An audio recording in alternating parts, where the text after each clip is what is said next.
to the Veterans Day Parade here in New York City. Who do we have here? Sharp-looking group. I don't know. I like their outfits. It's a mixed outfit, isn't it? Looks like the old drill captain's hats. Yes. All right, we are learning a lot about the men and women who serve our country and keep us free and make us proud to be Americans. And we're also learning about the people who support our veterans and do so much, especially when they come back home and they're not up to feeling 100%. Well, this is Gary Chartrand on our right. He's from the Acosta Corporation. Sir, welcome. Nice to see you. Thank you. Thank you for having me. You're a big supporter of the Wounded Warrior Project. Tell us a little bit about them and the work you do for them. Sure. Well, we're headquartered in Jacksonville, Florida, and so is the Wounded Warrior Project. And about 3 or 4 years ago, I got to learn about them, and they had me over and showed me what they were doing, and I just couldn't help but say, we need to get involved somehow, some way with our corporation. And we're in the sales and marketing business in the food industry, and what a wonderful way to run a promotion because most people shop for food. So what do you do? So we are actually running a program right now. It's called Believe in Heroes. You can go to believeinheroes.org and get coupons. We have about 10 million coupons up there on household name brands. Take them to your supermarket, and all those brands that are on the website have contributed a significant amount of money to the Wounded Warrior Program. We hope to raise somewhere between $2 and $3 million this week for the Wounded Warrior. What are you at right now? Do you have a tally at this point? Because maybe we can rally everybody to go out there and do something now. The last I heard, we were about a little over $1.5 million. Well, you're up here in New York. What can other companies do to help you? Well, right now, I think the best way people can help, not so much companies, but consumers, if you go to the website, believeinheroes.org, get the coupons. As you buy those brands are contributing to the Wounded Warrior Project. That's probably the best way. Give us an idea what the Wounded Warrior Project actually does. Sure. Well, the mission of the Wounded Warriors is to honor and to empower wounded soldiers. There's somewhere over 40,000 wounded soldiers that have returned back from Iraq and Afghanistan, and over 300,000 that have returned with traumatic brain injury.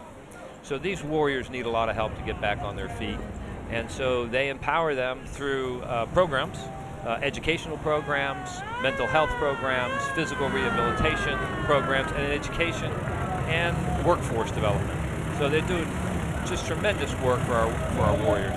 Gary Chartrand from the Acosta Corporation in Jacksonville, Florida. We thank you for being with us here in New York, okay? And congratulations for really some successful efforts on behalf of the wounded. Great, thank you. Happy Veterans Day. Thank you for all you do. Okay, thank you. Bye-bye. All right, it's time to go to Elise. Elise Zwick, our special correspondent with a special guest. Hello, Elise. Hi, Greg. I am here with John Rowan, the National President of Vietnam Veterans of America, and Colonel Connie Christensen, a Vietnam nurse, a very amazing Vietnam nurse. So, John, can you tell us a little bit about how special it is to see more than 25,000 people marching in this parade honoring service, especially as a Vietnam vet? What does that mean to you? Oh, they're so glad to see all the people come out on the sidelines as well as the marchers.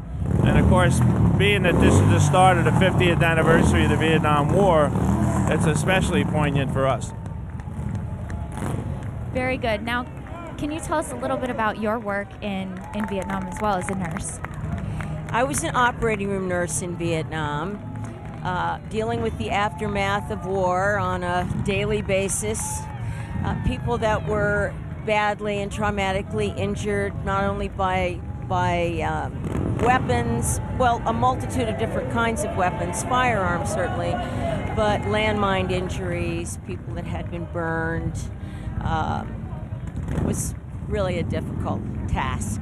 Thank you so much for both of you for your service. Now we're going to go over to U-Haul and see what they have for us. My name is Stuart Schoen, and I'm an Executive Vice President at U-Haul International. My grandparents started U-Haul in 1945. They were a military couple, as my grandfather was in the Navy during World War II.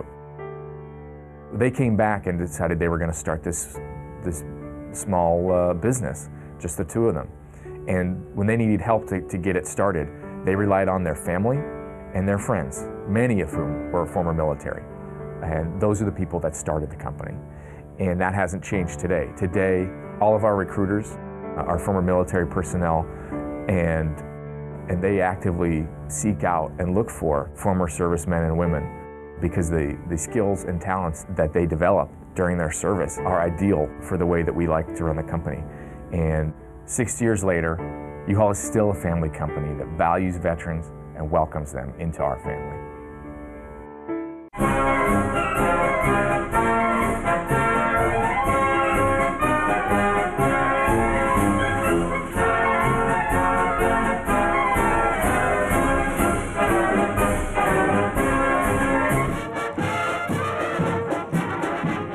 I love looking at that video, and it makes everything seem so glamorous, doesn't it? Well, It is glamorous to a degree. Paul Right. can tell you, war is hell. Yeah, what I mentioned down at the opening ceremony is that they promise you 3 round meals, square meals a day, and it comes out of a round dark green can. Oh. They promise you a roof over your head, but they don't tell you it's a water-soaked poncho as you're waddling in the swamps of Vietnam, or dust-strewn poncho in the deserts of Iraq. But when you look back, would you ever change anything? No, and you know what's interesting? 96% of all Vietnam veterans polled would go back, do it again, even if it were to end the same way. Tell us, That's amazing. Yeah, and there is this popular perception out there, perhaps from movies like Rambo, that Vietnam veterans are not, as a group, well adjusted to civilian life. I have seen studies, I've seen figures that say the opposite is actually Correct. true. Absolutely. One of the things is that when kids came home, there was this unknown disease that we didn't know that it went back to the Civil War. It had been always there, but it became associated with Vietnam vets that they're weird. All right, Mike Woods has some very special guests. Let's see who he's talking to. Mike. Oh, yeah, I have someone very special. In fact, I have 2 very special people here, Rosanna and Greg. I have Roscoe Brown from the Tuskegee Airmen, as well as Cuba Gooding Jr. from Red Tails, an actor, and both very well-respected gentlemen. But it's all about Veterans Day here, guys. Thank you once again for being with us here. And you may not know the whole story about the Tuskegee Airmen. Let me talk to Roscoe. Can you tell me a little bit about what it is that you, how you came up with this title? What is this all As you about? know, the Tuskegee Airmen were the first black fighter pilots in this country. It came at a time when the prejudice would not let us fly, but because of the pressure of NAACP, we learned to fly. We went to Tuskegee. That's where we were trained. Then we went over combat, and then our combat record over the 15th Air Force escorting bombers. We never lost bombers to enemy fighters, and we got to be known as the Red Tails, and everybody wanted us to escort them.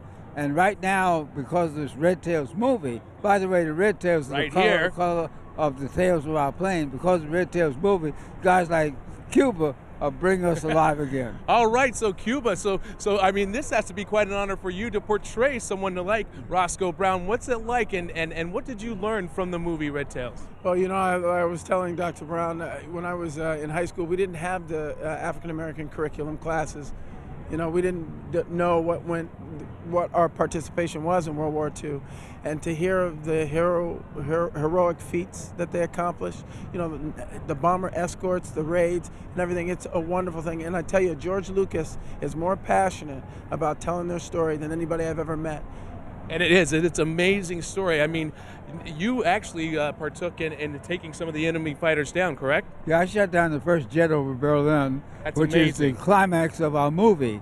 With all of the planes in the air back and forth, you will find this one of the most exciting experiences. And we as Tuskegee Airmen are so proud that we are now being recognized. I love that. And how do you feel about Cuba Gooding Jr. in the movie? I know He's okay. He's all right. He's okay. All He's right. my well, buddy. He's done a great job. He's done it. Absolutely. Yeah. Thank you both for coming out here. Thank you. Let's see. Exactly. And check out that bomber jacket that he's got there. Now, he earned that, right, Roscoe? Yeah, we earned that. That's it. There you go. Bill, happy Roscoe Veterans Day, Brown. and thank you so much for all you do.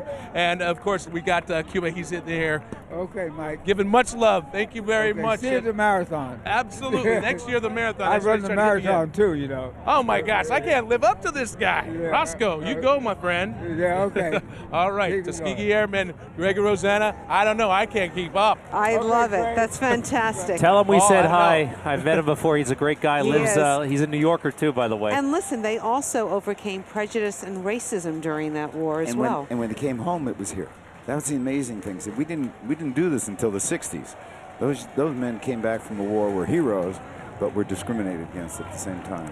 Military now, I would say, fully integrated, and And led the way. Led the way in integration. Led the way, and now it was a big year actually in that Don't Ask, Don't Tell was abolished. That's something that was. Well, we are proud to have them on our air today on Fox 5 as we celebrate all the men and women who've done so much to keep us free in our country. Be right back.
I'm proud to be a Vietnam veteran because I served my country, and there's no better country in the world than the United States of America.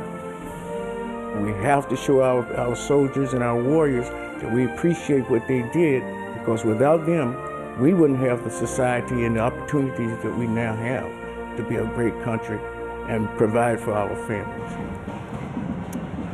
All right, we are celebrating the service of those who served in the military. We'd also like to get them some jobs when they get out of the military. That's the theme today, jobs and employment for returning veterans. And with that in mind, we're joined by Nancy Hogan. She is the Director of Strategic Outreach and Legislative Affairs at the Department of Labor. Captain Hogan to you. Captain Hogan, excuse me. And a West Point graduate. And a native New Yorker. Well. Oh, even better. Where did you grow up? Hicksville. And this is probably the only place I can say that without being laughed at or people thinking I'm kidding. Department of Labor has made it a real priority to get these veterans jobs. Yes? Yes. I mean, that's what we do at the Veterans Employment and Training Service every single day. Tell me about these one-stop shops. One-stop career centers. There's 3,000 of them across the country. And it's where veterans can go. It's where anyone can go. But veterans have priority of service there. And there's about 2,000 employment representatives for veterans there. There's either the Disabled Veterans Outreach Program Specialists, and there's also local veteran employment representatives, we call them leavers, that work within the communities to go out and find employers that want to hire veterans, and then they match them up. They get career services there, they have access to job postings, but it's really within the local communities, and they're all across the country. So how many people have you been able to help? Oh, we help hundreds of thousands a year. In Missouri alone last year, we had, I think, a 56 entered employment rate. It was over 9,000 in the last 4 rolling quarters. But the great thing about the one-stops is that veterans can go there and get priority service, get these these abilities to get. I'm sorry. First time on camera. That's Captain, you're doing great. Hey, listen, Thanks. you served, you know? I know. But we did just put things online. So there's My Next Move for veterans that now you can go online to mynextmove.org/vets, and you can put in your service specialty, your MOS, and find out what jobs in the civilian sector are available and where they're located, how much they pay, and what kind of training you might need. Nancy, you're in this business. Why is it that veterans, their unemployment rate is higher than their civilian counterparts? What do you think the root causes are? I think there's a lot of misunderstandings on some level. Sometimes it's just an education thing, whether it be on the veterans themselves and how to sell themselves to the hiring managers, or the hiring managers to understand what skills they're bringing to the table. Is there a prejudice that they're facing, do you think? I've heard that there is. I mean, a lot of people coming out of the service now, have wounds of all different kinds, and employers may be a little hesitant on how to address those in the workplace. There's also America's Heroes at Work, which is a toolkit for employers about how to accommodate veterans and returning service members for just that reason. Nancy Hogan, we're really grateful for your efforts and all you do from the Department of Labor. Thank you very much. Thank it's you. Nice to see you, a native New Yorker, here at the table. Hicksville. Hi, Mom. Hi, Dad. All right. We're going to go back to our special correspondent, Elise, who has a special guest. Hello, Elise.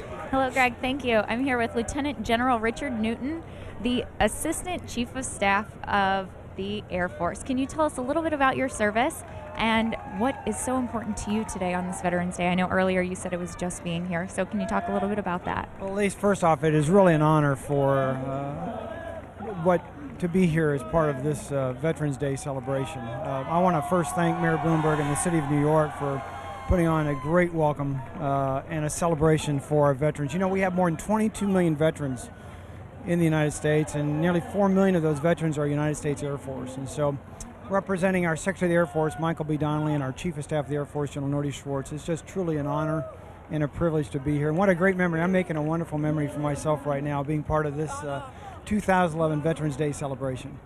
Would you say this will be your favorite memory serving or one of them? Candidly, this is probably the most significant one because of the fact that to be able to celebrate this on the streets of New York City with thousands and thousands of not only the citizens of New York City, but the fellow veterans here, the family members. I will tell you, though, I've got one other fond memory is when my dad came home from Vietnam, and the following year we celebrated Veterans Day in another Veterans Day parade area, and that was very special. That was back in 1968, so I'm actually coming full circle. Well, it's wonderful. It's wonderful to have you with us today, so thank you so much. Thank you very much, and again, it's just awesome. Now, as we've been talking, our veterans need jobs. We need to hire our vets, do everything we can to support our troops as they have done for us. It's time when they're returning home to give them that opportunity to find a job, to solidify their life here, and to make it just everything they fought for and have everything that we have and everything that they've been fighting for us. So we thank them, and our message to you is jobs for our veterans. Veteran unemployment is a significant issue for our country. It's not easy to go from serving in the military to working in the private sector. We've committed, together with other companies, to hire 100,000 veterans by the year 2020, which we think will make a meaningful impact. And hiring veterans is not just the right thing for us to do, it's a great opportunity to find great leaders who can help us drive our business forward.